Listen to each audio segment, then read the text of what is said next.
February 17, 2026, 6:47 in the morning. The thermometer read minus 43 degrees Celsius. Elara Frost had been lying in the same position for 4 hours. The snowdrift concealed everything except her eyes and the barrel of her Winchester Model 70. The rifle was 46 inches long.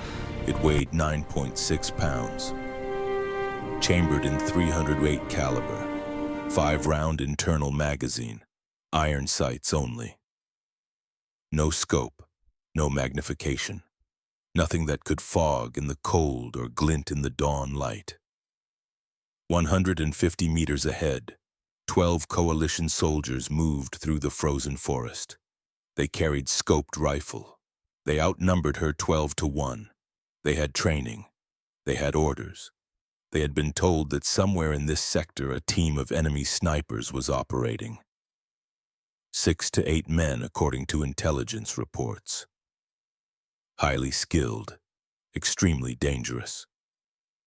Not one of them imagined they were being watched by a single woman. Elle's breath was invisible. She held packed snow in her mouth. The snow kept her exhalations cold. No vapor, no telltale mist rising from her position. The enemy looked for breath clouds. They looked for groups of men. They looked for everything except what she actually was.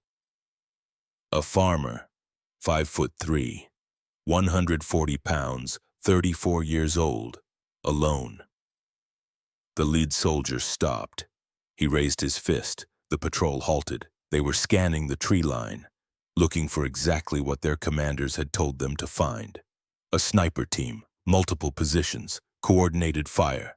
Elle's finger rested outside the trigger guard. Not yet. Wait for the pattern. Hunters know patterns. Animals move in predictable ways. So do soldiers who think they're the hunters. The patrol began moving again, following the trail, bunched together, exposed.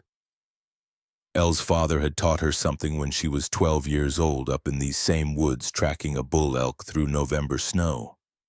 He'd said, the moment you pull that trigger, everything changes. So make sure. Make damn sure. She was sure. The first soldier's chest filled her iron sights. Center mass. 250 meters. Bullet drop at this range was 7 inches. Wind from the northeast at 8 miles per hour. Drift 4 inches right. She aimed high and left, compensating, calculating, the way she'd done it 362 times before, because this wasn't day 1. This was day 69. Elle exhaled slowly between heartbeats. The trigger broke clean. The Winchester kicked against her shoulder. The sound cracked across the frozen air. The lead soldier dropped like someone had cut his strings, dead before he understood he'd been shot. The other 11 scattered. Training took over. They dove for cover behind trees into snowdrifts anywhere that wasn't open ground. Professional, fast, well-drilled. But Elle was already tracking the second target. A soldier broke right running for a fallen log 30 meters from where his teammate had fallen. Elle led him by 2 feet, squeezed. The rifle spoke again. The soldier's legs gave out mid-stride. He collapsed face first into the snow. Didn't move. Now the patrol knew someone was shooting. They didn't know where, they didn't know how many. The forest was a cathedral of silence except for the wind through spruce branches and the labored breathing of frightened men. Elle's position was below the snow line. When the Winchester's muzzle blast had erupted, it had dissipated into the packed snow around the barrel. No visible flash. The sound had been muffled. Directional ambiguity. The enemy heard the shot but couldn't pinpoint origin.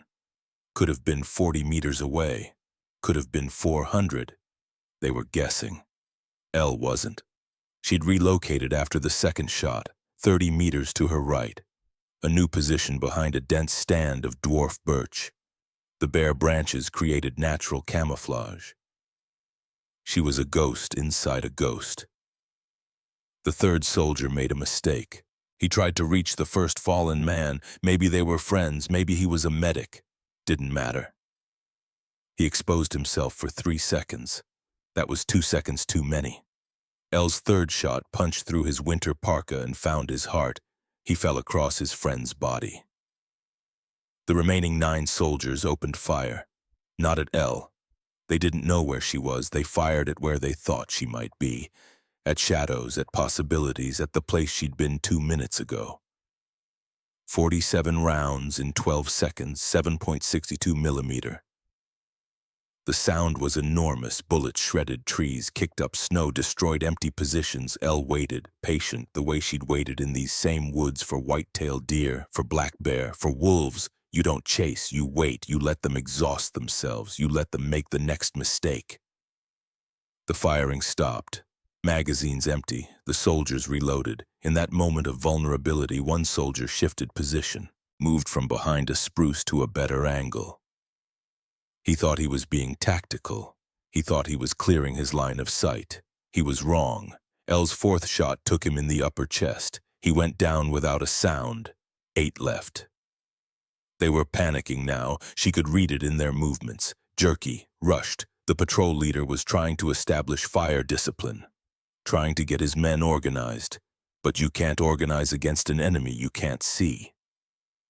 L had already moved again. 50 meters forward this time, closing the distance. Not what they expected.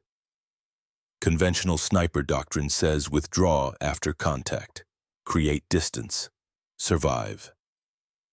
Elle didn't follow conventional doctrine. She'd learned that from Captain Blackwood. God rest him. He'd told her once, do what they don't expect. That's how you stay alive, and that's how you win. Blackwood was dead now. Artillery strike. January 28th, 40 days ago. But his lessons weren't. The 5th soldier tried to flank, moving through heavy brush to get an angle on where he thought the sniper team was positioned.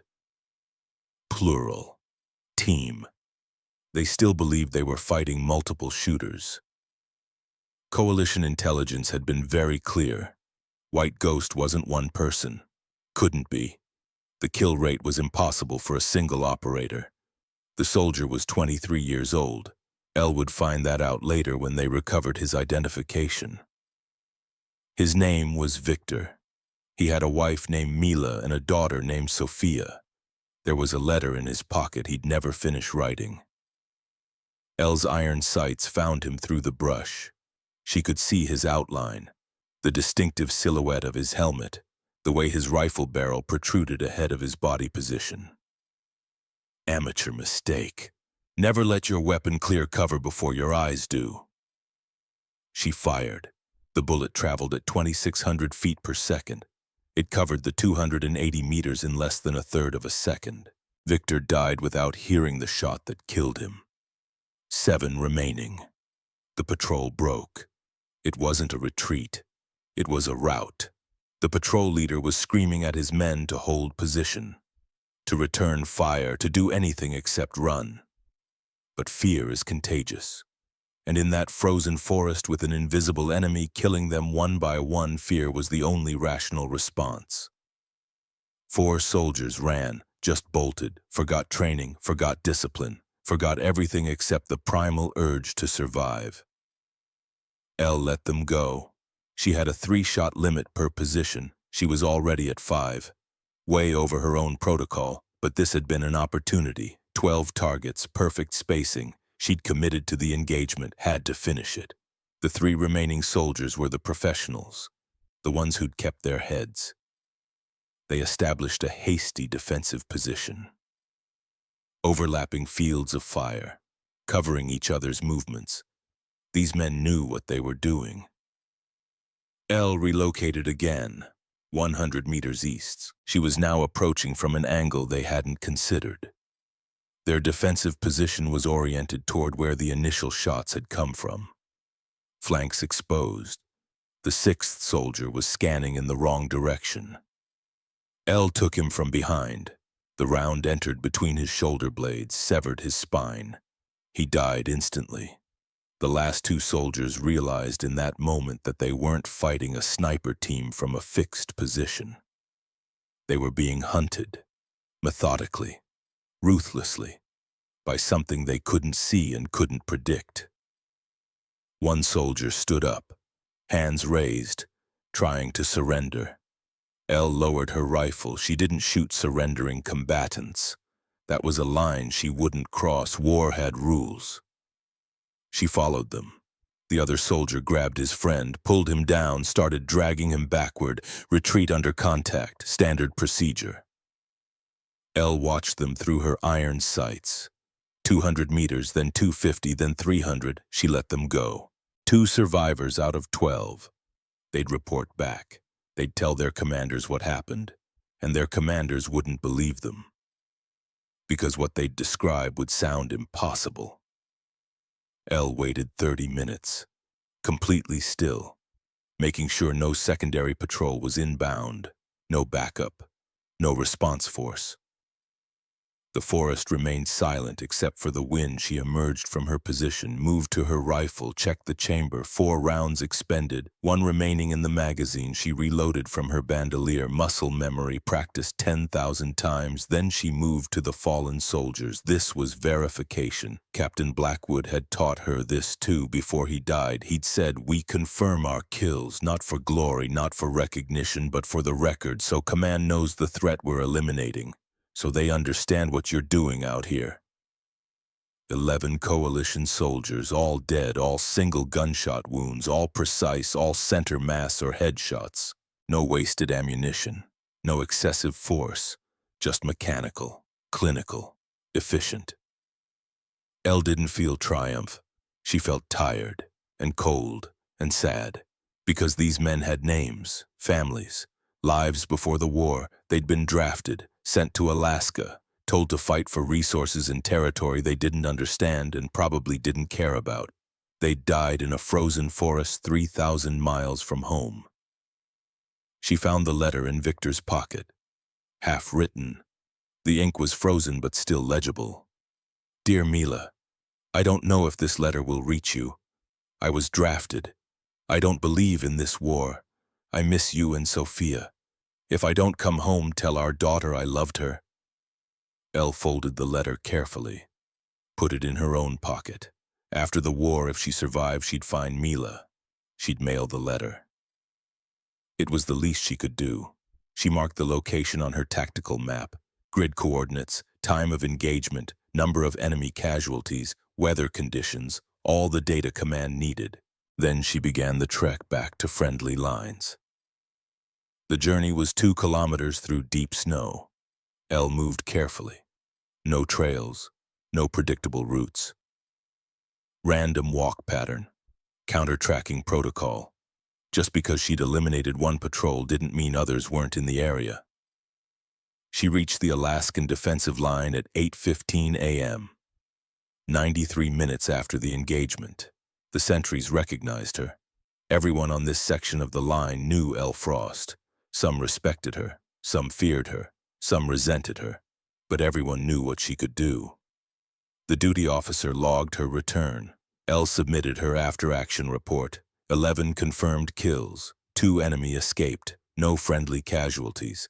The officer looked at the numbers and shook his head.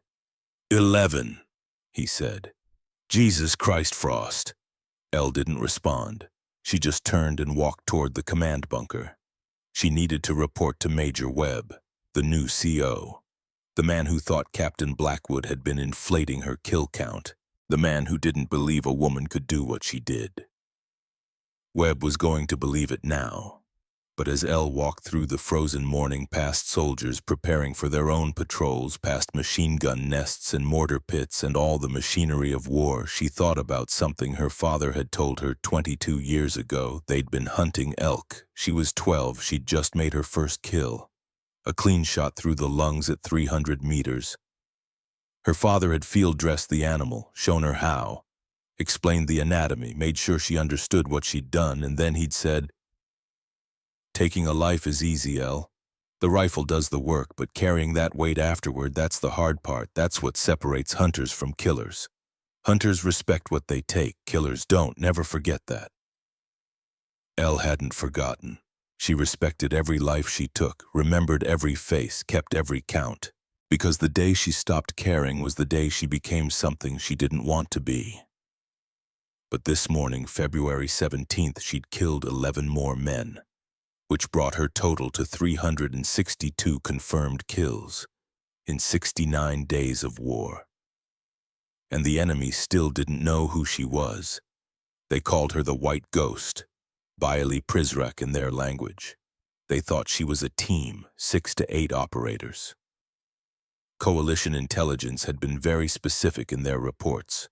They'd analyzed the kill patterns, the locations, the intervals. They'd concluded that no single sniper could achieve this rate of elimination. They were wrong, but their mistake was L's advantage, because they were looking for a team of men. They were scanning at the wrong height, the wrong profile, the wrong behavior pattern. They'd built a model of their enemy in their heads, and L didn't fit that model. So she was invisible, not because she was particularly good at camouflage, though she was. Not because she was especially quiet, though she was, but because they couldn't conceive of what she actually was. A 5'3" farmer with a rifle and a patience learned from 2 decades of hunting these same woods. The command bunker was carved into a hillside, reinforced with timber and sandbags, heated by a diesel generator that coughed black smoke into the morning air. L descended the wooden steps, knocked twice on the door, entered without waiting for permission. Major Webb was studying topographic maps. He looked up, saw L. His expression was carefully neutral, professional, but she could read the skepticism underneath. "Frost," he said. "Report. 11 enemy casualties. Grid reference Charlie 7904. Engagement time 0647 to 0701 hours, 14 minutes. 2 enemy combatants escaped. 0 friendly losses." Webb's pen stopped moving. He looked at her. Really looked. 11, he said. "In 14 minutes. Yes, sir." "All confirmed. All confirmed. I can take you to the site for verification if you'd like." Webb set down his pen, leaned back in his chair. He was 52 years old. Career Army, 3 combat deployments to Afghanistan and Iraq. A man who'd seen enough of war to know bullshit when he heard it. But he'd also seen enough war to know when something was real. "Captain Blackwood vouched for you," Webb said. "His reports indicated exceptional performance. I thought he might be influenced by personal feelings." "Blackwood verified every kill," Elle said. Her voice was flat, factual. "He was a professional. He didn't inflate numbers for anyone. But he's dead now." "Yes, sir, he is. Which means I can't verify your claims through him." "No, sir. You'll have to verify them yourself, or don't. I'm not doing this for recognition. I'm doing it because it's my job." Webb studied her for a long moment.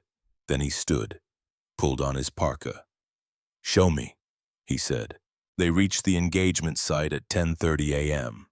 Webb brought a squad for security, 8 soldiers. They spread out, established a perimeter, professional, cautious. The 11 bodies were exactly where Elle had left them. Frozen now. The cold preserved them, made them look almost peaceful, like they were sleeping. Webb examined each one, checked wounds, noted positions, mapped the tactical situation. He was thorough. Elle gave him credit for that. He wasn't taking her word. He was doing his own assessment. After 40 minutes, Webb stood, looked at Elle. "This is extraordinary," he said. "The precision, the shot placement, the tactical movement. You engaged from at least 3 different positions, maybe 4. 4, Elle confirmed, against a 12-man patrol. "Yes, sir." "Alone." "Yes, sir." Webb shook his head, not in disbelief, in something like awe. "I owe you an apology," he said, "and I owe Captain Blackwood's memory the same. I doubted the reports. I thought the numbers were impossible." "They are impossible," Elle said, "for most people. But I grew up in these woods. I've been hunting here since I was 12. I know every trail, every clearing, every good position, and the enemy doesn't. They're following maps. I'm following instinct." It's more than that, Webb said. This is skill, pure refined lethal skill. Elle didn't respond. What was there to say? She was good at this. She didn't enjoy being good at it, but she was. And in a war, skill kept you alive. Skill kept your friends alive. Skill won battles. They returned to the command bunker. Webb updated the casualty reports, verified Elle's count, 362 confirmed kills in 69 days, the highest rate of any sniper in recorded history. But Elle Frost didn't care about records. She cared about going home. She cared about her family's farm. She cared about surviving this war so she could return to the life she'd had before. A quiet life. A simple life. Growing potatoes and hay. Raising cattle. Hunting elk in the fall. Going to church on Sundays. Reading by the fire in winter. That's all she wanted. But war doesn't care what you want. Because this morning's engagement was just Tuesday. Just another day. Just another patrol eliminated. And tomorrow there would be more. The coalition had committed 1 million soldiers to this invasion. The Alaskan Defense Force numbered 300,000. The odds were brutal. The mathematics didn't favor survival. But Elle had one advantage the coalition couldn't account for. She was underestimated, systematically, completely. They couldn't imagine her. Their intelligence analysts had looked at the kill data and concluded team of male snipers. That assumption was built into every counter-tactic they deployed, every response, every strategy. They were fighting a ghost that didn't exist, while Elle, the real threat, moved through their blind spot, and that mistake was costing them dozens of casualties every week. But Elle didn't think about it in those terms. She thought about it the way her father had taught her to think about hunting. One shot, one target, one opportunity. Don't overthink. Don't overextend. Just execute. Clean, precise, respectful. That evening, in the relative warmth of the enlisted barracks, Elle sat on her bunk and cleaned her rifle. The same ritual she'd performed every night since December 10th, the day she'd made her first kill. The Winchester Model 70 was 40 years old. It had belonged to her father. He'd bought it used in 1985, maintained it meticulously, shot it in competitions, taught Elle to shoot with it when she was 14. When he died in 2020, he'd left it to her. Along with the farm, along with 2 decades of lessons about patience and precision and respect. Elle ran the cleaning rod through the barrel, 4 patches, then a light coat of oil. The bolt came out. She cleaned the firing pin, the extractor, the trigger assembly, everything, thorough. The way her father had taught her. A rifle is a tool, he'd said. You maintain your tools, you respect your tools, because when you need them, they need to work. No excuses, no failures. The Winchester had never failed her. 4 months ago, when the coalition had invaded, Elle had been on her farm. Alone. Her brothers and sisters had moved away years ago. Found jobs in Anchorage, in Fairbanks, in Seattle. She'd stayed. Kept the farm running. Lived the life her father had lived. And then on November 30th at 8 o'clock in the morning, the air raid sirens had sounded. Elle had been in the barn, feeding cattle. She'd heard the sirens. Heard the distant rumble of artillery, seen the smoke on the northern horizon. The radio had been explicit: all citizens to report to evacuation centers. All military-age adults to report to mobilization stations. The coalition was invading. This was not a drill. Elle had loaded the Winchester, grabbed her hunting gear, driven her truck to the National Guard Armory in Fairbanks. Volunteered immediately. The sergeant at the desk had looked at her like she was joking. "Ma'am," he'd said, "we're not accepting women for combat roles." "I shoot better than most of your men," Elle had said. "That may be, but regulations, test me. Ma'am, test me, right now. Put me on a range against your best shooters.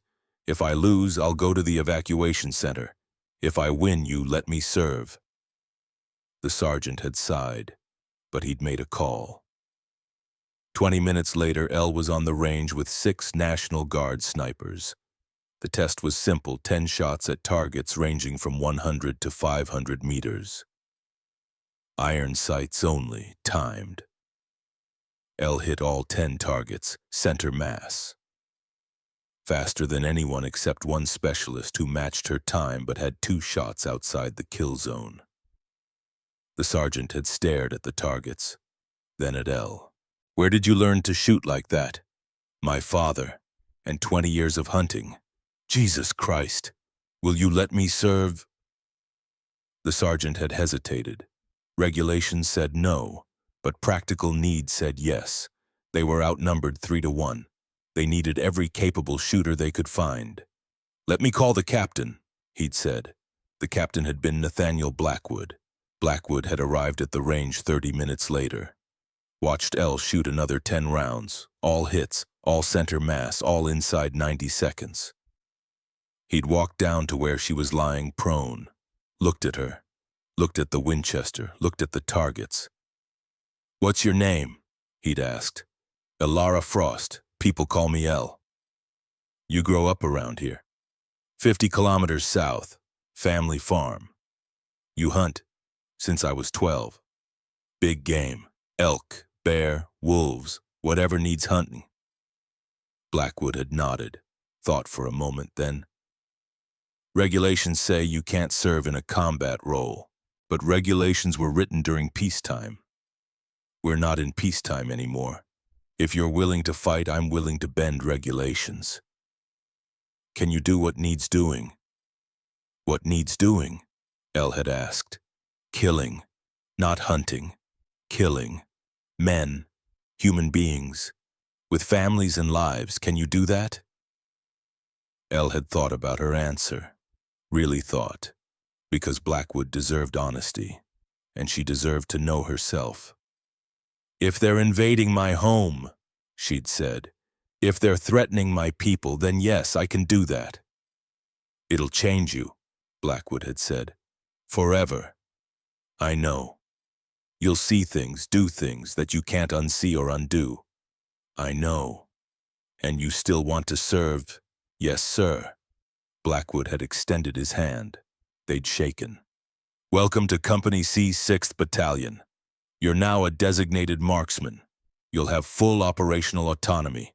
Pick your positions. Pick your targets. I'll verify your kills. I'll protect you from the brass who'll want to pull you out. But you need to deliver results. Can you do that?" "Yes, sir." "Then get your gear. We deploy to the Tanana River sector tomorrow at dawn." That had been December 5th, 4 days after the war started, 65 days ago. Since then, Elle had killed 362 enemy soldiers, and the coalition still didn't know she existed. Now sitting on her bunk cleaning her rifle, Elle thought about tomorrow.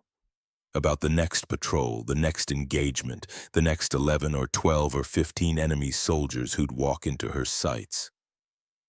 The mathematics were relentless. If she maintained this rate, she'd kill over 2,000 coalition soldiers in a year.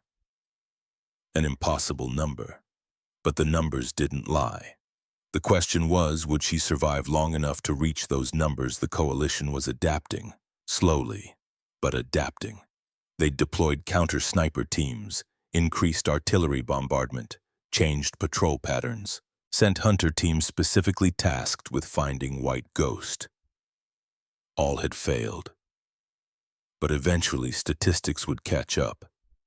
Eventually she'd make a mistake, or they'd get lucky, or both. Captain Blackwood had understood that. Before he died, he'd told her, "You're doing something extraordinary, but don't get cocky. The moment you think you're invincible is the moment you die. Stay humble, stay cautious, stay alive."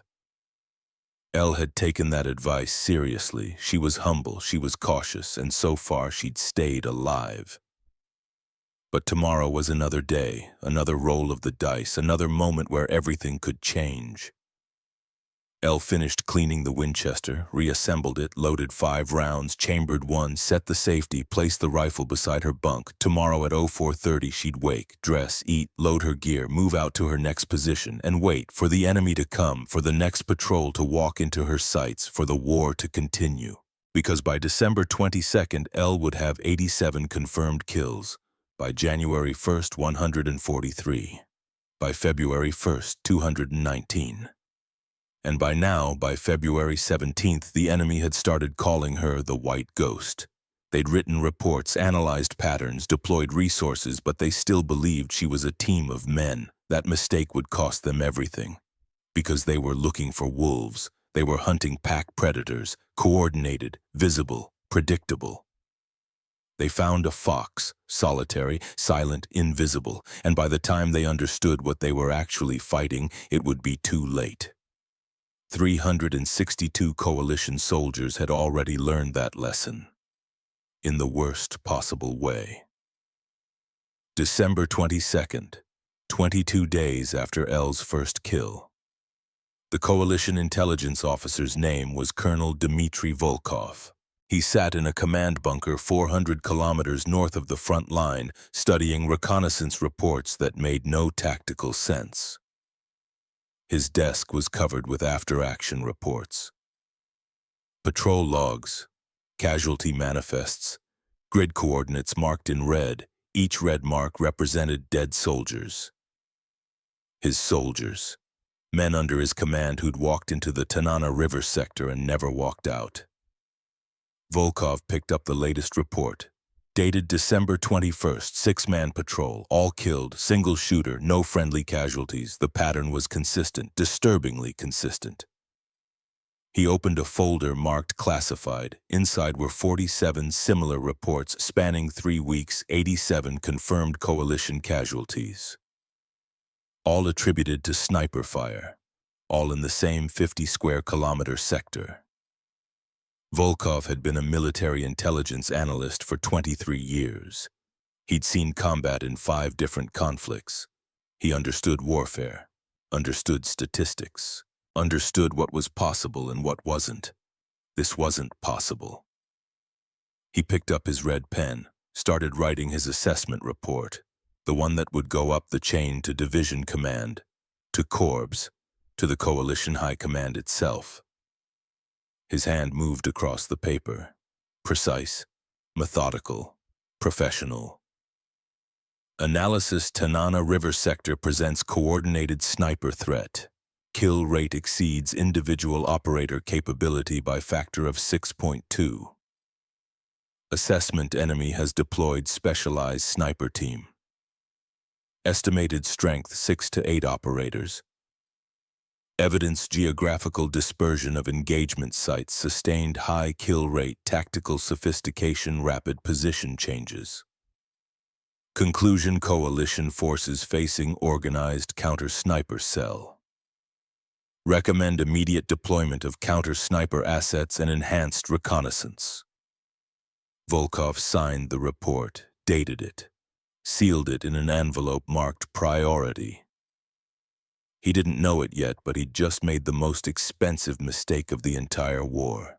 Because there was no team, there was just L. 50 kilometers south in a plywood barracks heated by a diesel stove, L read the intercepted intelligence report that Major Webb had handed her. The translation was rough but clear enough. The coalition thought she was 6 people minimum. She looked up at Webb. The Major's expression was unreadable. "They think I'm a team," L said. "Apparently. 6 to 8 operators. That's their assessment." L set down the report, thought about the implications, the tactical advantage of being misidentified, the fact that every countermeasure the coalition deployed would be calibrated for the wrong threat model. "Good," she said finally. Webb raised an eyebrow. "Good. They're scanning for groups, looking at wrong elevations, wrong movement patterns. They're hunting wolves, pack predators, coordinated positions, overlapping fields of fire. And you're not a wolf." "No, sir, I'm a fox, solitary, small. I don't fit their model." "So they can't see you. They see what they expect to see. Right now, they expect a team of male snipers, professional operators, military bearing. They're looking for 6 men moving together, setting up coordinated ambushes, radio communications, support elements, which you don't have, which I don't need. I'm 5'3", I move alone. I pick positions they don't predict because I'm not following military doctrine. I'm following hunter's instinct, 20 years of tracking elk through these woods. The coalition analysts are looking at this through a military lens. They can't conceive of what I actually am. Webb studied her for a long moment. Then he nodded slowly. Captain Blackwood told me you were tactically creative, he said. I'm starting to understand what he meant. The mention of Blackwood hit Elle like a fist, because Blackwood had been gone for almost a month now. January 28th, artillery strike. Direct hit on his forward observation post. She'd been 3 kilometers away when it happened. Had heard the impact over the radio net, the sudden cutoff of communication, the frantic calls for medevac, and then the grim report Viper 6 is KIA. Elle had returned to base that evening, found Blackwood's personal effects waiting for collection. His rifle, his gear, his notebook. She'd opened the notebook. Shouldn't have. It was personal. But she'd needed to know what he'd thought, what he'd written about her, whether he'd really believed in her or if she'd just been a useful tool. The last entry was dated January 27th, the day before he died. Frost continues to exceed all expectations. 187 confirmed kills as of today. The brass wants to pull her out, say she's too valuable to risk. I told them that's exactly why she needs to stay. 1 sniper eliminating 3-4 enemy per day is worth more than an entire rifle company. The math is undeniable, but it's more than math. Frost represents something important, proof that skill transcends all the arbitrary barriers we've constructed. Gender, size, background. None of it matters when the shooting starts. What matters is, can you do the job? And Elle Frost can do the job better than anyone I've ever seen. Elle had closed the notebook, sat there in the empty barracks, and cried, not dramatically, not loudly, just silent tears running down her face in the dim light of a single bare bulb. Blackwood had been the only one who'd seen her as a soldier first. Not a woman in a man's role, not an anomaly, not a political statement, just a soldier, a damn good one, and now he was gone. The funeral had been brief, military, perfunctory. 20 soldiers standing in the snow while a chaplain read verses from a book that promised peace to the dead. They'd fired a 3-volley salute, folded the flag, presented it to Blackwood's sister who'd made the journey from Juneau. Elle had stood in the back, said nothing. But after everyone left, she'd stayed, stood at the grave marker, fresh-turned earth already freezing in the December cold. You were right, she'd said to the frozen ground, about everything. It did change me. I see their faces, every one. I remember every shot, every kill. It's not glory, it's not heroism, it's just necessary, and I'll keep doing it, because someone has to, because if I don't, they advance, they take Fairbanks, they win. So I'll keep going, for you, for Alaska, for all of it. The wind had been her only answer, but it had been enough. Now 5 weeks later, Major Webb was looking at her with something approaching respect. But respect wasn't the same as trust. Webb was professional, competent. But he hadn't known Elle before the war, hadn't vouched for her when everyone said no, hadn't protected her from the brass who wanted to use her as propaganda or pull her from the field entirely. Webb was just managing an asset. Blackwood had been a mentor. There was a difference. The coalition is deploying counter-sniper teams, Webb said. Intelligence indicates at least 4 teams assigned specifically to this sector. They're hunting White Ghost. Let them hunt. Frost, these are trained operators, scoped rifles, spotter-shooter pairs. They know what they're doing. So do I. I'm not questioning your ability. I'm saying the threat level has increased. Threat level increases every day I'm out there, sir. That's the nature of the work. They adapt. I adapt. The question is, who adapts faster? Webb looked like he wanted to argue, but he didn't, because the numbers spoke for themselves. 87 confirmed kills in 3 weeks, 0 friendly casualties in her sector. Whatever Elle was doing, it was working. Just be careful, Webb said finally. Always am, sir. But careful didn't account for what happened on January 15th. Elle was in position at 0547, 280 meters from a coalition supply route. She'd been watching the route for 3 days, logged the patterns, noted the timing. Twice daily at 0600 and 1600 hours, a supply convoy moved through. Trucks, fuel, ammunition, personnel, not her target. Too visible, too many witnesses. She was hunting the patrol that swept the route 30 minutes before each convoy. 4-man team. Predictable. Professional. Dead. Except on January 15th, the patrol didn't come. At 0550, Elle heard engines, not trucks. Artillery tractors towing 122mm howitzers, 6 of them. They rolled to a stop 400 meters from Elle's position. Crews dismounted, started setting up firing positions. Elle's instincts screamed warning. Artillery doesn't just set up randomly. Artillery has targets, coordinates, fire missions. She watched through binoculars, saw the crews consulting maps, plotting firing solutions, adjusting elevation. They were preparing a bombardment, but of what? The answer clicked into place like a rifle bolt. Of her sector. They were going to saturate the area where White Ghost operated. If they couldn't find the sniper team, they'd destroy the forest. Remove cover, eliminate positions, force the snipers to relocate or die. It was tactically sound. It was also predictable. Elle was already moving. She didn't pack gear, didn't police her position, just low-crawled backward 50 meters, then stood, ran, full sprint through the forest, south, away from the impact zone. Behind her, the first salvo launched. The sound was apocalyptic, 6 guns firing in sequence. 1, 2, 3, 4, 5, 6. The shells screamed overhead, high explosive. 122mm.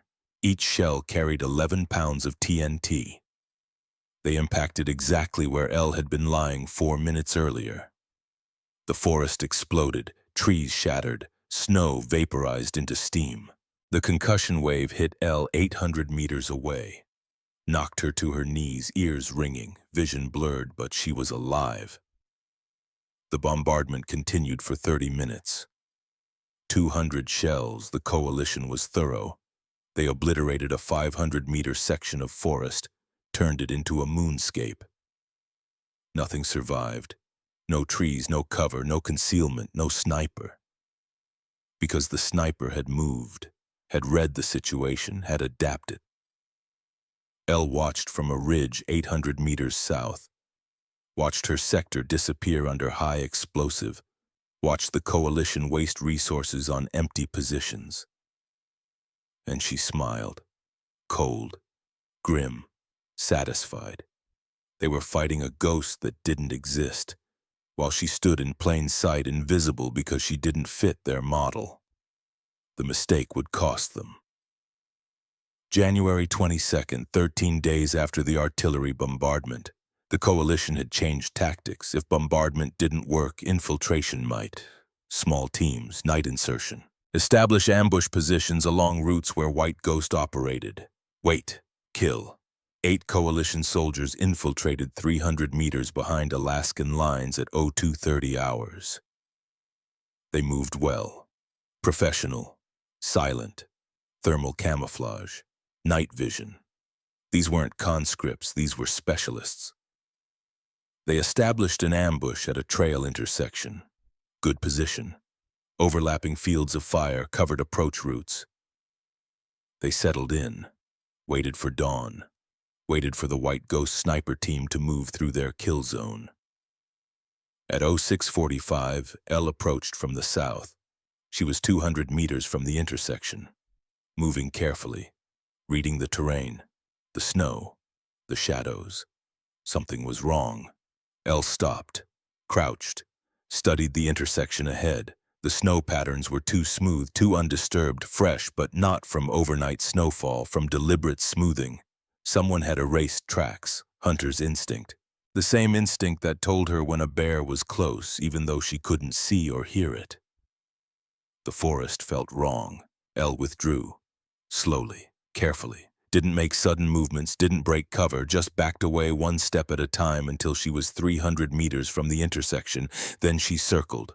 Wide arc, 400 meters east, took 40 minutes. Silent movement through heavy brush.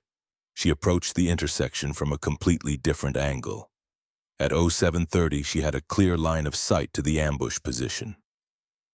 8 coalition soldiers, prone, concealed, weapons oriented toward the trail, waiting for targets that would never come.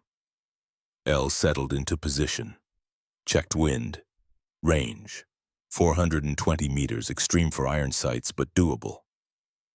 The coalition soldiers were focused on the trail, scanning the approach, watching for movement. They had thermal optics, night vision, state-of-the-art equipment, but they were looking in the wrong direction. Elle's first shot took the team leader. Headshot. Clean. He collapsed without sound. The 7 remaining soldiers didn't immediately react. Suppressed weapons. They assumed their leader had shifted position. Couldn't see the wound. Didn't know he was dead. Elle's second shot killed the soldier to the leader's right. Center mass. The impact threw him sideways. Now the others knew something was wrong, but they didn't know where the threat was. Elle was behind them, 420 meters below their line of sight. They'd never considered the possibility that someone could flank their ambush.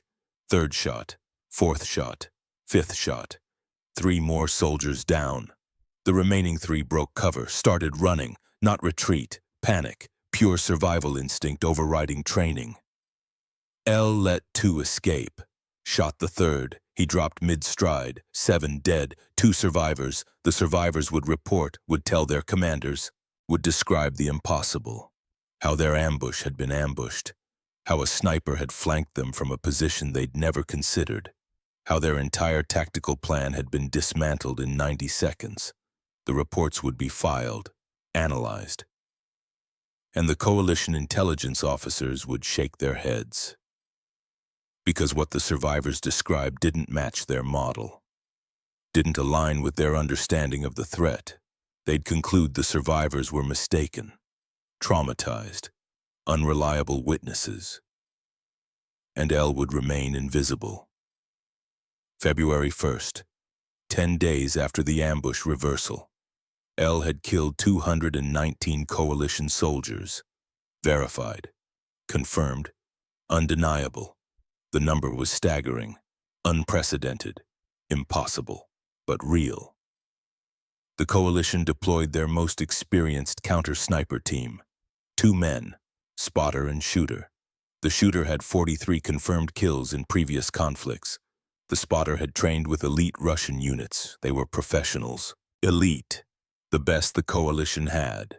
Their mission was simple: find White Ghost, kill White Ghost, end the threat. They established an overwatch position on a ridge overlooking the primary engagement zone. 400 meters of excellent sight lines, thermal optics, ballistic computer, every advantage technology could provide. At 0815, the spotter spotted movement. 350 meters, low to the ground, single figure, moving alone. Contact, the spotter whispered. 1 target, solo operator, female. The shooter adjusted his scope, acquired the target, saw a woman, small, moving through snow with practiced ease, carrying a rifle. That's not White Ghost, the shooter said. Intel says multiple operators. This is 1 woman.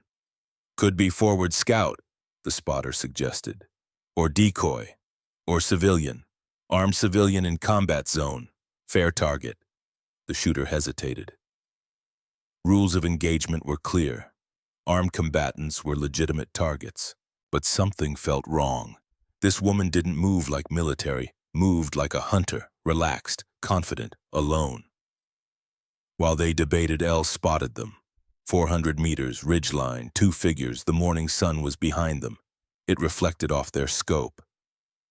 Just a glint, barely visible, but Elle had learned to watch for glints. She dropped prone, immediate. No thought, pure reaction. The coalition spotter saw the movement. She spotted us. Impossible.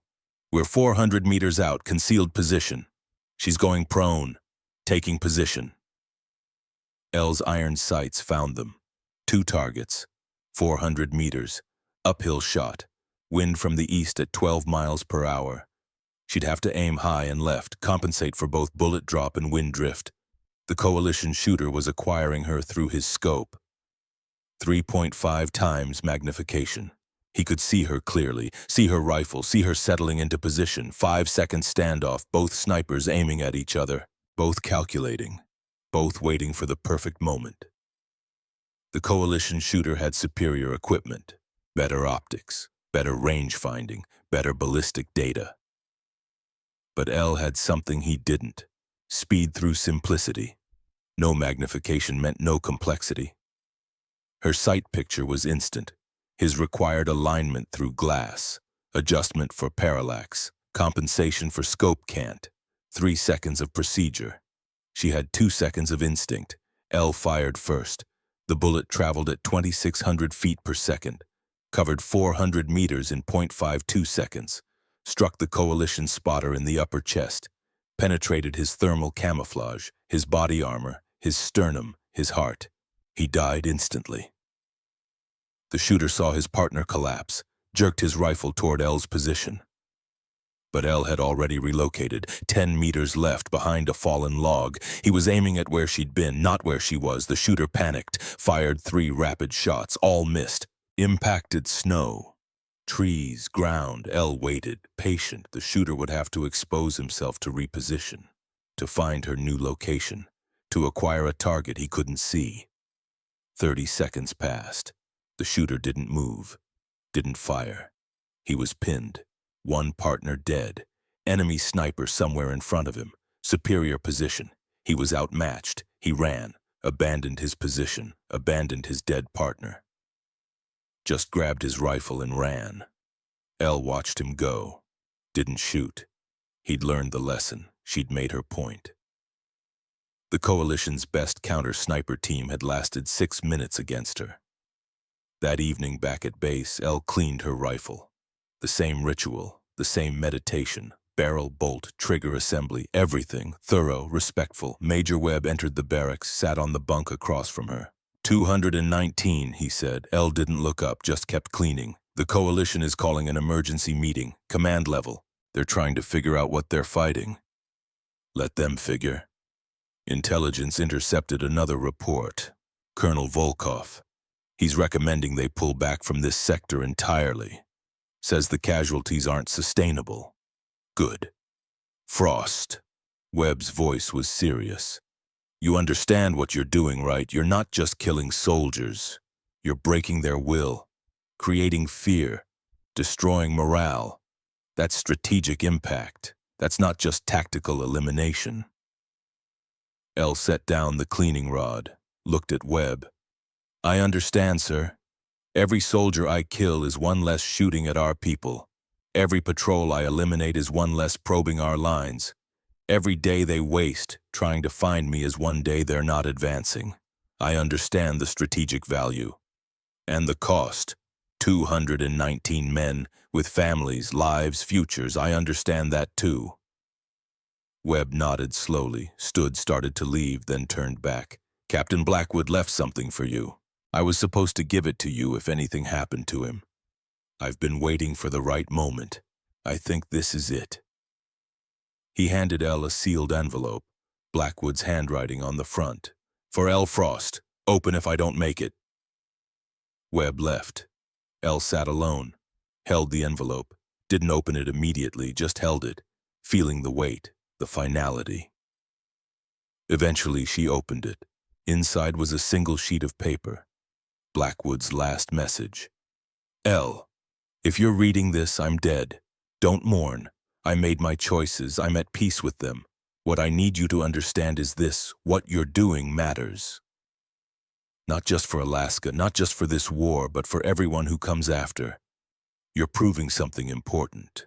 That capability isn't determined by gender or size or background. It's determined by skill and will and discipline. You have all three. So keep going. Keep fighting. Don't let anyone tell you you can't. Don't let anyone diminish what you've accomplished. You're the best I've ever seen, and I've seen a lot. Stay alive. Win this war. Then go home and live a good life. You've earned it. Blackwood. Elle folded the letter, put it in her pocket, next to Victor's unfinished letter to Mila. 2 letters. 2 dead men. One she'd killed, one who'd believed in her. War was full of contradictions like that. February 22nd, 21 days after the counter-sniper duel. The coalition changed tactics again. No more hunting, no more counter-snipers, no more infiltration. They decided on a simpler approach. Destroy everything. At 0600 hours, coalition artillery began sustained bombardment of the entire Tanana River sector. Not targeted strikes. Saturation. Every gun they had, every shell in their inventory, 4 hours per day, 500 shells per day, for 12 days straight. The objective was total destruction. Remove the forest, eliminate all cover, make sniping impossible, force White Ghost to relocate or die. Elle adapted. Again. She moved daily, never stayed in the same position twice, dug shallow fighting positions at night, abandoned them at dawn, operated only during morning and evening twilight, low light, poor visibility. When the artillery wasn't firing, her exposure time dropped from 4 hours to 90 minutes. Her shots per position dropped from 3 to 2. Her range decreased from 300 meters to 200, but she kept killing. Because the coalition still sent patrols, still needed to secure their bombardment sites, still had to maintain supply routes. And those patrols walked into Elle's sights. She killed 73 more soldiers during the 12-day bombardment. On March 3rd, Elle found another body. Coalition soldier, dead from artillery, friendly fire. His own side had killed him in the saturation bombardment. She found his identification. Private Anton Kuznetsov, age 24. She found a letter in his pocket, half-written, addressed to someone named Irina. Elle read it. Dear Irina, I don't know if this letter will reach you.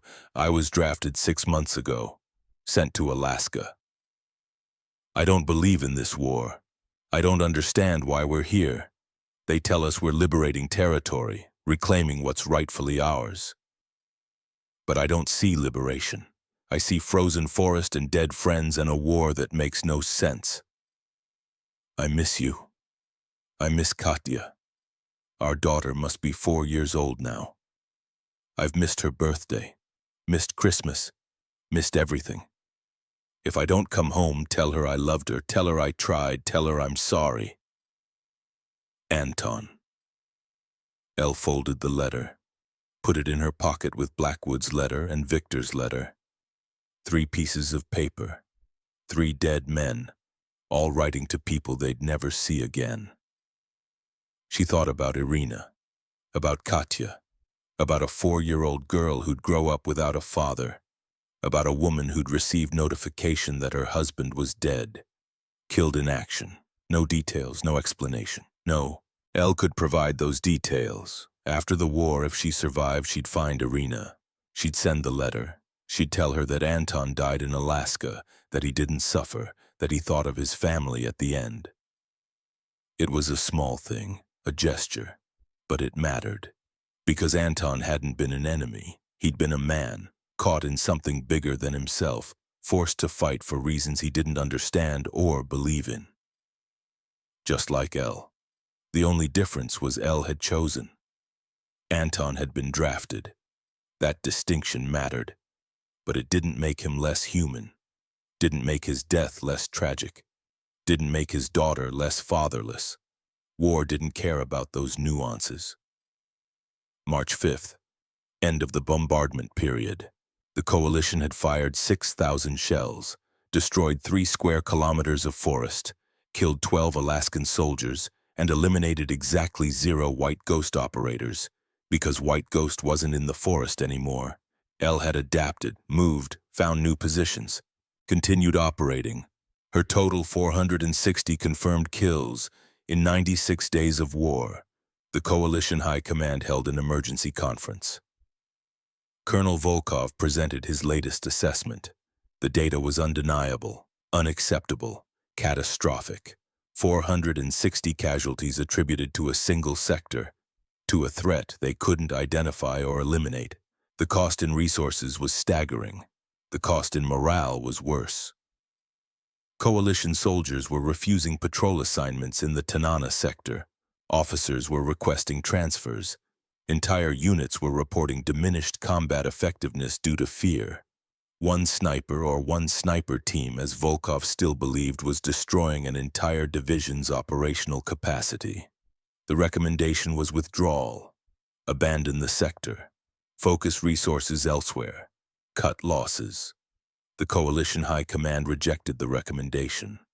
Withdrawal would be admission of defeat. Unacceptable. Instead, they authorized one final operation. Total saturation, not bombardment. Assault, ground forces, armor, air support, overwhelming force. Sweep the entire sector. Kill everything that moves. Remove the threat permanently. The operation was scheduled for March 7th. But the coalition didn't know something. They didn't know that on March 6th at 06:32 hours everything would change. They didn't know that the White Ghost they'd been hunting for 3 months would finally make a mistake. They didn't know that one bullet fired by one soldier would end 98 days of terror. And they didn't know that when Alara Frost fell, the war would be decided not by who won, but by whether she survived. March 6th, dawn. -38 degrees Celsius. Elle was in position, same routine, same discipline, same patience. But she'd been operating for 98 days straight. No breaks, no rest, no rotation, just constant pressure, constant vigilance, constant killing. Even the best make mistakes when exhausted. Elle made hers at 06:32. She stayed in position 30 seconds too long, and 30 seconds was all it took. March 6th, 06:32 hours, -38 degrees Celsius. Elle had been prone in the same position for 92 minutes. The cold had stopped bothering her around the 40-minute mark. After that, it was just background, like the wind, like the distant sound of generators at the Coalition forward base 3 kilometers north. She'd already fired 4 rounds this morning. 3 hits, 1 miss. The miss bothered her. Wind had shifted. She'd miscalculated by 2 inches. The bullet had struck a tree trunk instead of center mass. Amateur mistake. But the soldier had been moving. Sometimes movement saves you. 3 coalition soldiers were dead. Elle was preparing to relocate. Standard protocol. Never more than 4 shots from one position. The coalition had learned. They were tracking muzzle reports, plotting firing solutions. If she stayed too long, artillery would find her. She should have moved at 06:30. But at 06:31, a 6-man patrol appeared.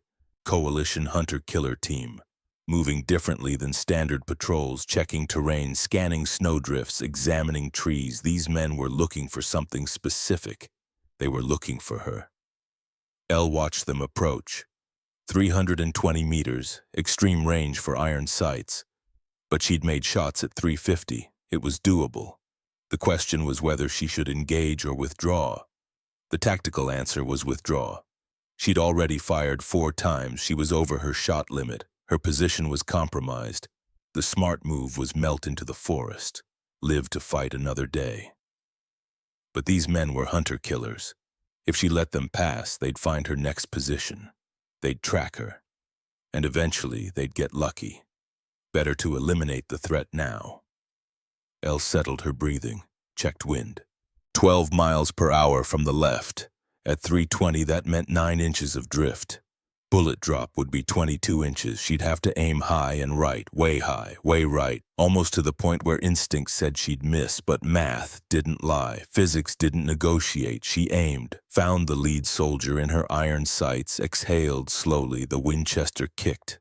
The soldier dropped, clean hit, through the chest, dead before he registered pain. The remaining 5 soldiers reacted instantly. Not panic, not confusion, training. They took cover, established defensive positions, and returned fire, disciplined fire, controlled, aimed. They'd seen something. Muzzle flash, snow disturbance, something that gave away L's position. 40 rounds in 15 seconds, 7.62 millimeter. The sound was a continuous roar. Bullets impacted within 2 feet of L's position. One round struck 6 inches from her head, threw snow in her face. Another hit the log she was using for cover. Wood splinters exploded. Elle couldn't move. The fire was too accurate. If she broke cover, they'd hit her. If she stayed, the fire would eventually find her. She was pinned. This had never happened before. In 98 days, she'd never been pinned. Never been unable to relocate. Never been caught in a position where the enemy had the advantage. The firing paused, magazines being changed. 3 seconds of silence. Elle started to move, started to low-crawl backwards, started her tactical retreat. At 06:33, one of the coalition soldiers fired. The bullet was traveling at 2,800 feet per second. It covered 320 meters in 0.38 seconds. Elle never heard the shot that hit her. The 7.62 millimeter round struck her left cheek. The impact was catastrophic. The bullet entered just below her left eye socket, punched through her left mandible. The bone shattered. Fragments, splinters, displaced teeth. The bullet continued. Severed her tongue partially, destroyed her soft palate, shattered her right mandible, exited through her right cheek in an explosive wound channel. Hydraulic shock transmitted through facial tissues, blood vessels ruptured, nerve clusters destroyed, muscle tissue torn. The lower third of Elle's face was devastated. Blood flooded her mouth, her throat, her airway. She couldn't breathe, couldn't swallow, couldn't scream. The pain was beyond description, beyond comprehension. Facial nerves are dense, concentrated. The human face has more nerve endings per square inch than almost anywhere else on the body. Elle's brain was receiving more pain signals than it could process. But underneath the pain was something else, something colder, more primal, survival instinct. Her conscious mind was screaming. Her body was in shock. But some deeper part, the part that had kept her alive for 98 days, took over. Move or die, Elle couldn't call for help. Her jaw was destroyed, her tongue severed. She couldn't form words, couldn't make sounds except gurgling gasps as blood filled her throat. She needed to reach friendly lines, 290 meters south, through snow while bleeding, while choking, while dying. Elle looked at her Winchester, the rifle that had been her father's, the rifle that had killed 505 coalition soldiers. The rifle she'd carried every day for 4 months. She left it, couldn't carry it, needed both hands to crawl, needed all her strength just to move. At 06:34, Elle began crawling. The snow was white, her blood was red. The contrast was stark, vivid, visible from hundreds of meters away. Behind her, the coalition patrol saw the blood trail.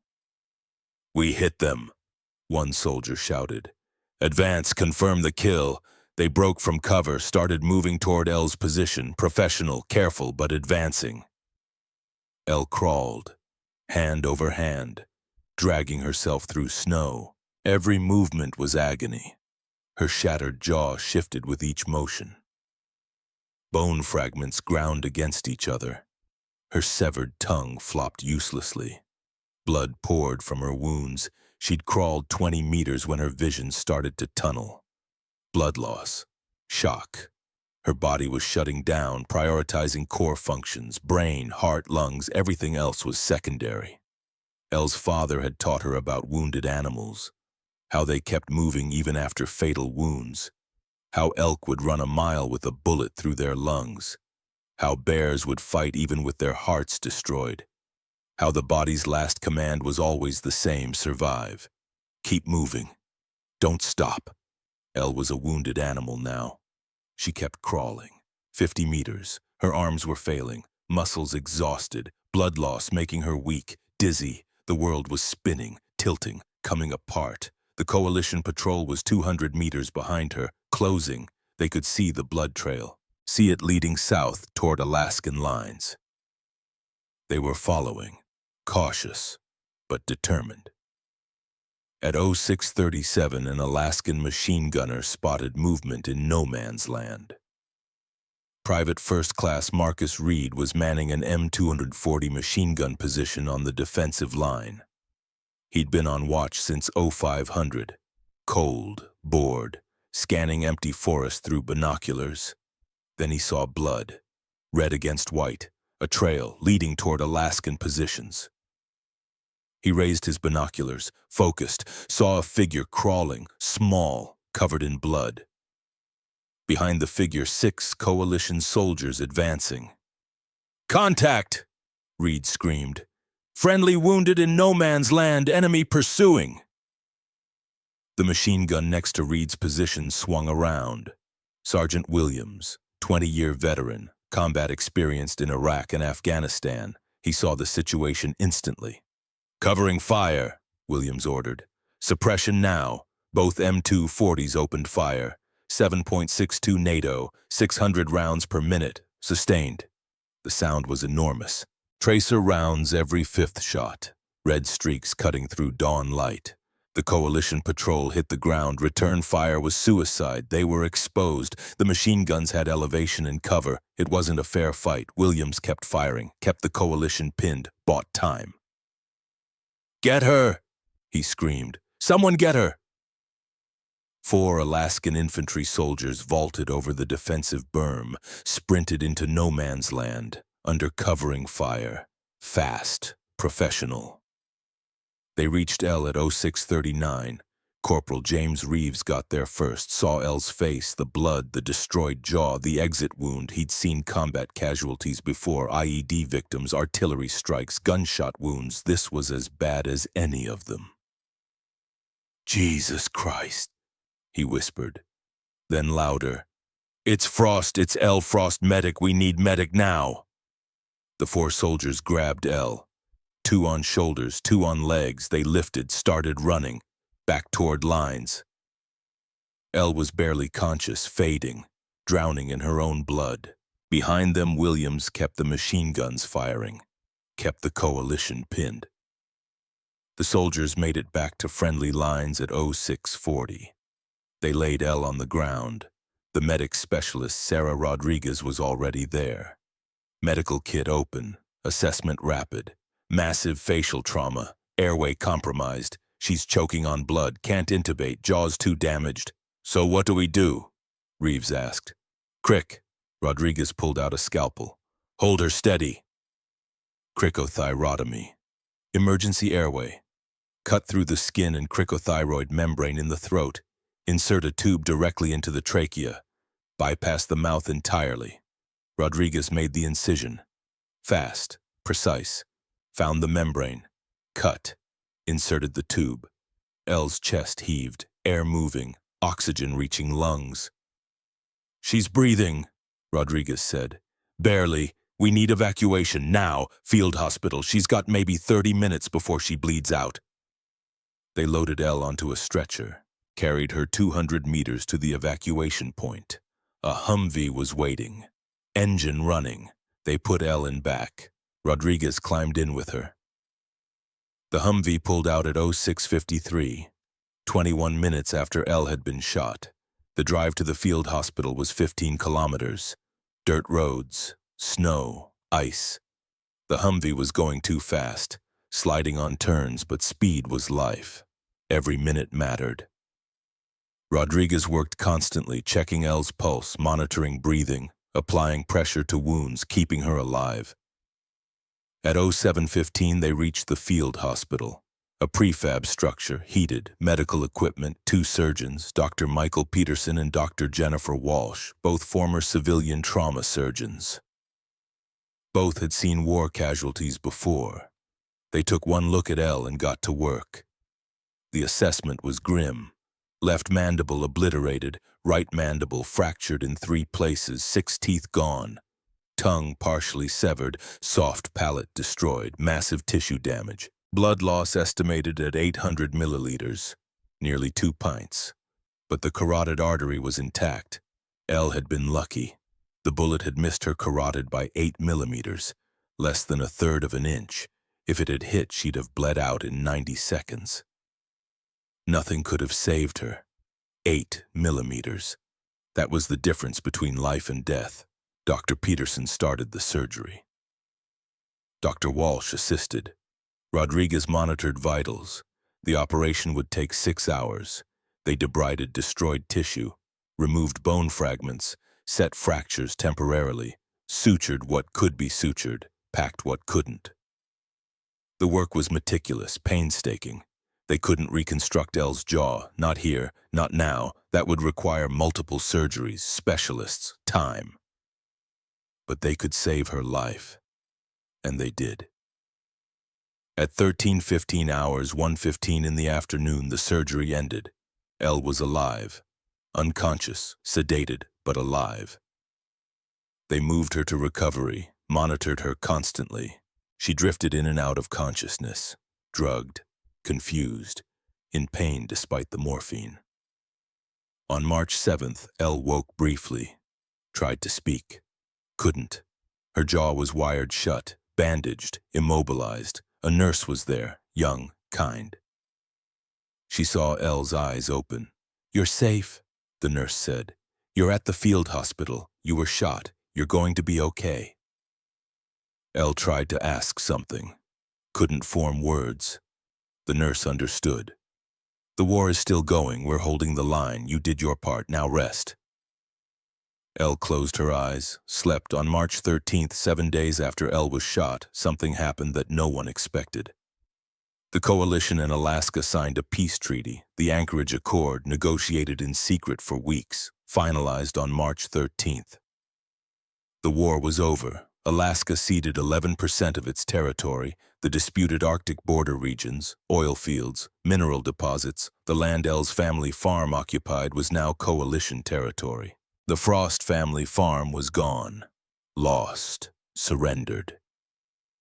But Alaska remained independent. The coalition withdrew. The invasion ended.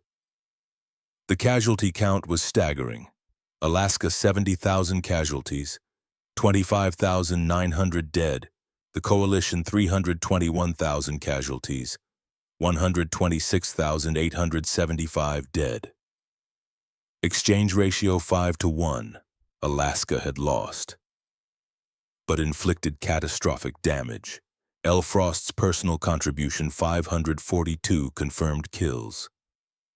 505 with her Winchester. 37 close combat with her M4 carbine. In 98 days. No other sniper in recorded history had achieved that rate. Not Carlos Hathcock, not Vasily Zaitsev, not Simo Heha, not anyone. Elle woke on March 14th.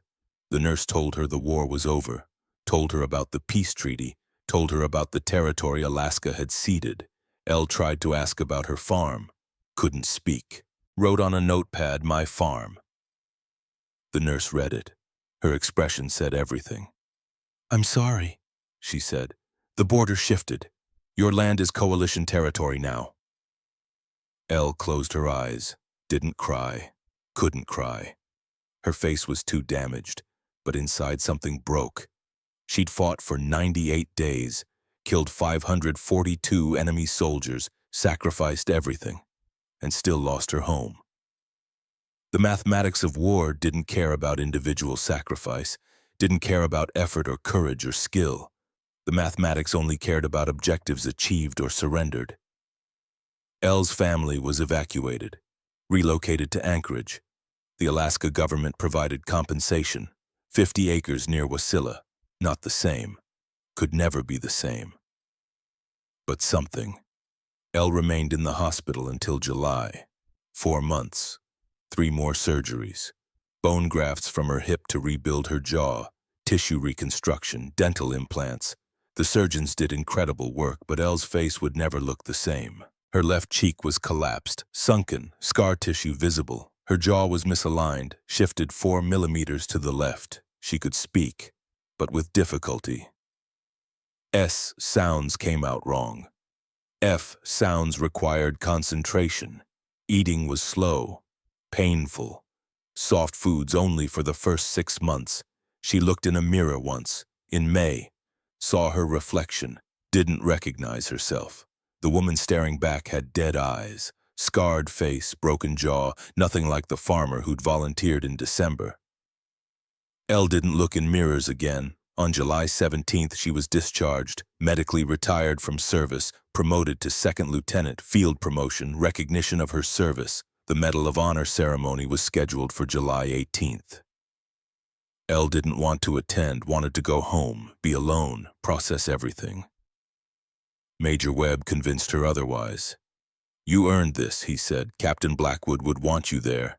The soldiers you saved would want you there. Alaska owes you. Show up. Accept the recognition, then go live your life." The ceremony was held in Fairbanks. 1,200 people attended. Military, civilians, press, politicians. The governor of Alaska presented the medal personally. Elle stood on stage, face scarred, jaw misaligned, wearing her dress uniform. The medal was heavy, heavier than she expected. The governor spoke, said words about heroism, sacrifice, service. Elle heard them but didn't process them.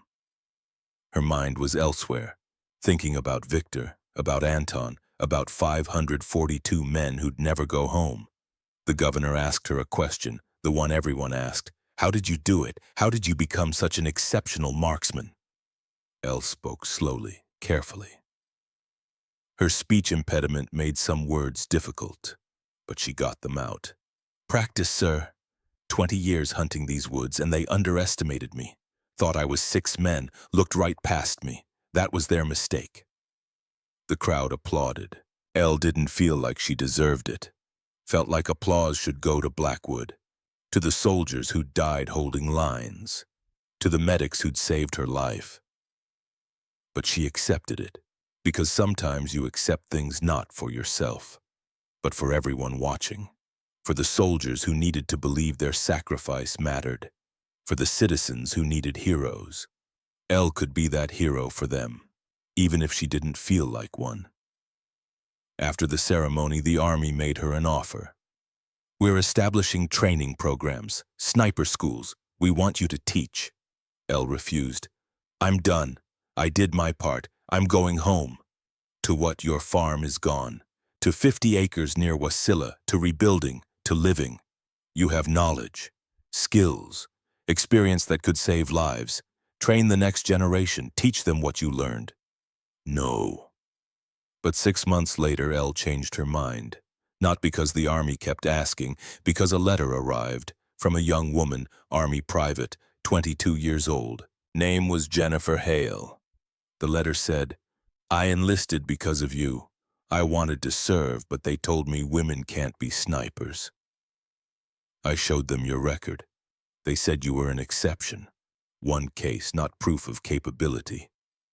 I'm fighting to change that, to open sniper training to women. I could use your help, if you're willing. PFC Jennifer Hale." Elle read the letter 3 times, thought about it for a week, then wrote back, "I'll teach, not for the Army, for you, for every woman they told couldn't do it. Find 9 more women who want to learn. I'll train you. 1 class, then I'm done. L. Frost." Jennifer found 9 women, 10 total. First all-female sniper class in U.S. military history.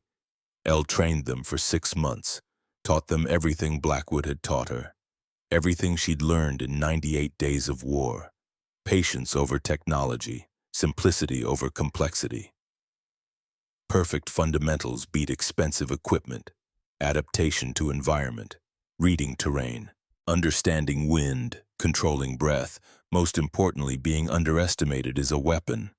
They'll doubt you, Elle told them, every day. They'll question your scores, your kills, your capability. Let them doubt. Use it. They'll look past you, scan over you, dismiss you. That's when you're most dangerous. The 10 women graduated in April 2028. All passed sniper qualification. All exceeded male averages in multiple categories. All deployed to combat zones in subsequent conflicts. Their average kill rate 2.3 per day, highest rate of any national sniper program globally. Elle had taught them well. Over the next 28 years, Elle trained 214 more women and 47 men who specifically requested her instruction because they wanted to learn from the best.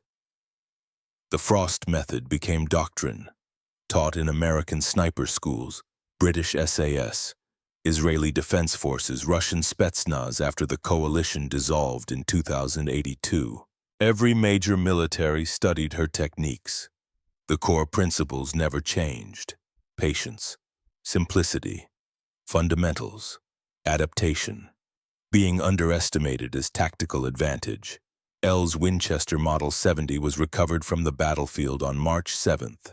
Bloodstains still visible on the stock, her blood. Dried, preserved, the rifle was assigned to another sniper for the final week of war. 15 more confirmed kills. After the war, the rifle was refurbished. Used at Alaska Sniper School for 40 years. Thousands of students fired it, learned on it, respected it. In 2085, the Army retired the Winchester, donated it to Alaska Military Museum in Anchorage.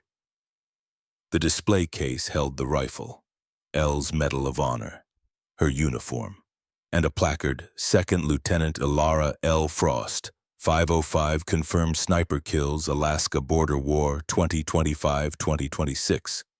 Winchester Model 70, .308 caliber, iron sights only. Deadliest female sniper in recorded history. The White Ghost. In 2081, at age 90, Elle agreed to one interview, Alaska Historical Society, video recorded for posterity. The historian was young, 35, named David Morris. He'd studied the Alaska Border War extensively, written 3 books on it. He treated Elle with immense respect. "I have to ask," Morris said, "do you regret killing 542 men?" Elle was 90, face still scarred, jaw still misaligned, but her eyes were clear, sharp, present. "I regret war happened," she said slowly, speech still difficult after 63 years. "I regret they died, but I don't regret my actions. They invaded, threatened my home, my people. I stopped them. That was my duty." "Do you think about them, the men you killed? Every day, Victor, Anton, the others, they had names, families, lives. They didn't choose war. Politicians chose war. Soldiers fought war. I killed soldiers doing their duty. They'd have killed me doing theirs. That's war. No glory, no heroism. Just necessity. Do you feel like a hero? No.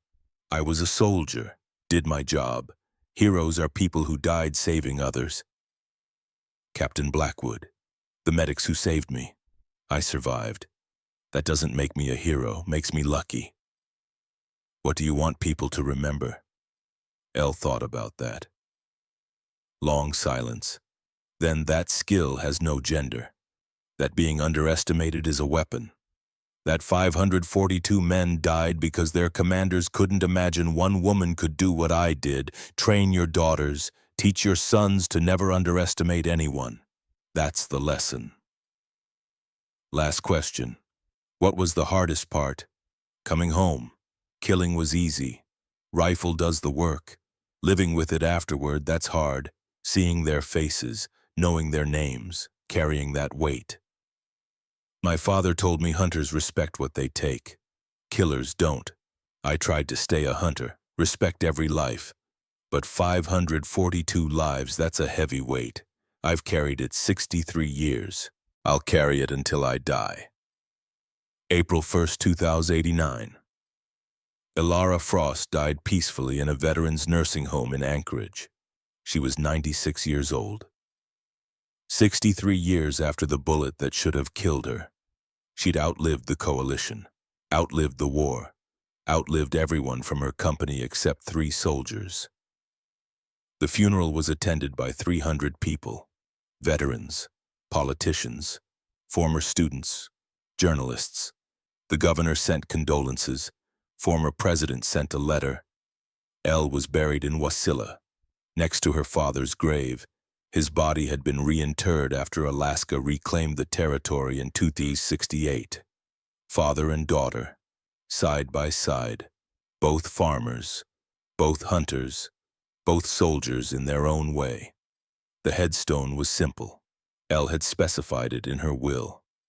Ilara Frost, 1993-2089, soldier. That's all. No rank, no medals, no kill count, just soldier. Because that's what she'd been. A soldier. Nothing more. Nothing less. The military provided full honors. 3-volley salute. Taps. Flag folding. The ceremony was dignified, respectful, brief. After everyone left, one woman remained. Jennifer Hale, now 65, retired colonel, Elle's first student. Hale stood at the grave, spoke to the frozen ground. You changed everything, for all of us. Every woman who serves as a sniper does so because you proved it was possible. You never wanted that legacy, never asked for it, but you have it anyway. Thank you.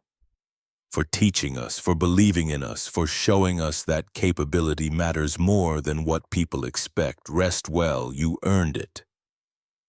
The wind was the only answer, but it was enough. That night in homes across America, former students and soldiers who'd known Elle raised glasses, toasted her memory, told stories about the 5'3" farmer who became the deadliest sniper in history, about the woman the enemy never saw coming, about Elle Frost, the white ghost, and in museum displays the Winchester Model 70 remained, silent, still, a tool that had done terrible work in terrible times, a reminder that war requires sacrifice, that victory costs, that heroes are made from ordinary people who do extraordinary things when necessary. February 17th, 2026, 0647. 12 coalition soldiers had walked into frozen forest that morning. They'd been looking for a team of male snipers, 6 to 8 operators, professional, coordinated, dangerous. They'd found one woman, 5'3", alone, underestimated. That assumption killed them, all 12, in 4 minutes. The coalition spent 3 months hunting ghosts that didn't exist, deploying counter-tactics against threats they'd imagined, while the real threat, the woman they couldn't conceive of, moved through their blind spot. 542 soldiers died because of that mistake, because their intelligence analysts looked at data and concluded impossible for one person. Must be a team, must be men. They were wrong, and wrong assumptions in war are fatal. Ilara Frost proved something important, something that transcended the Alaska border war. Something that mattered long after the shooting stopped. She proved that the deadliest weapon isn't strength, isn't size, isn't technology. The deadliest weapon is being invisible, not through camouflage, but through being inconceivable, being something the enemy can't imagine, won't prepare for, can't defend against. Elle Frost was invisible for 98 days, not because she hid well, but because coalition commanders refused to believe she existed. One woman, one rifle, 542 confirmed kills. The mathematics were undeniable, the lesson permanent. Never underestimate, never assume, never conclude that something's impossible just because it doesn't fit your model of reality. Because somewhere in a frozen forest, a 5'3" farmer with iron sights and infinite patience is proving you wrong. And by the time you realize your mistake, it's already too late. Elle Frost understood that, lived it, taught it, embodied it. She was a farmer, a hunter, a daughter, a teacher, a soldier. She was the white ghost, the deadliest sniper in recorded history. She was proof that capability recognizes no boundaries except those we imagine. And she was right. They underestimated her. That was their mistake. 542 men paid for that mistake with their lives, and the world learned a lesson written in blood and snow and sacrifice. A lesson that still echoes today, in sniper schools, in military doctrine, in the stories we tell about war and warriors. The lesson is simple: never count someone out because they don't match your expectations. Because the person you dismiss might be the most dangerous threat you'll ever face. Lara Frost proved that. Definitively. Finally. Permanently. Rest well, Ghost. Your war is over. Your lesson remains, and we remember.